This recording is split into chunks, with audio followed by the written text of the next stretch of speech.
all 5 of the things you see here are monomials. They are one term. They all happen to have variables.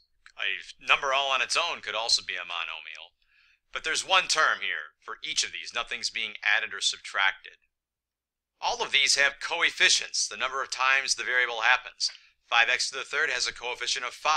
Negative 7m squared, the coefficient is negative 7. 8m to the fifth, the coefficient is 8. 12w to the sixth, the coefficient is 12. And the coefficient is 2, because there are 2 m's, just like there are 12 w's to the sixths. The degree is basically the exponent you see for a variable. So for 5x to the third, the degree is 3. Negative 7m squared, the degree is 2. 8m to the fifth, the degree is 5. 12w to the sixth, the degree is 6. 2m has a degree of 1, because when you don't see an exponent, the exponent you don't see is 1 on a variable. That's really how many times the variable happens. Now here are some more monomials. Again, just one term, although there are multiple variables.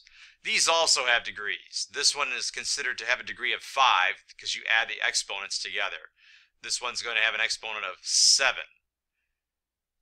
Degrees are really handy, I think, when you have one variable. I've never really found them very useful for multiple variables.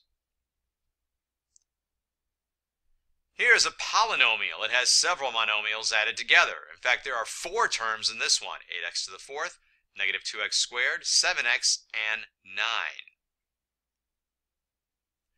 And this is in descending order. We go from the highest power of x to the lowest power of x. To find the degree of a polynomial, look for the term with the highest degree. That's the winner. It will be the degree of the polynomial. So in this one, we have the first term has a degree of 4, the next 2, the next 1, and the next 0. The winner is 4. So this polynomial has a degree of 4. And as I said, with single variables, degrees are very handy. I must admit, when there is more than one variable, I don't find degrees very handy and not very useful. All right, putting things in descending order. This polynomial with 5 terms, they're all over the place. It is certainly not in descending order, from the highest power of x to the lowest.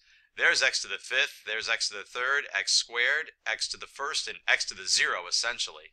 So we need to put these in descending order to neaten things up. The highest power of x we've got is x to the fifth. We'll lead off with that one. Then we have plus 5x to the third, minus 2x squared, minus 6x to the first, and then plus 8, which is really 8x to the 0. Anything to the 0 power is 1. You don't see any x there. And now this is in descending order. And that polynomial has a degree of 5.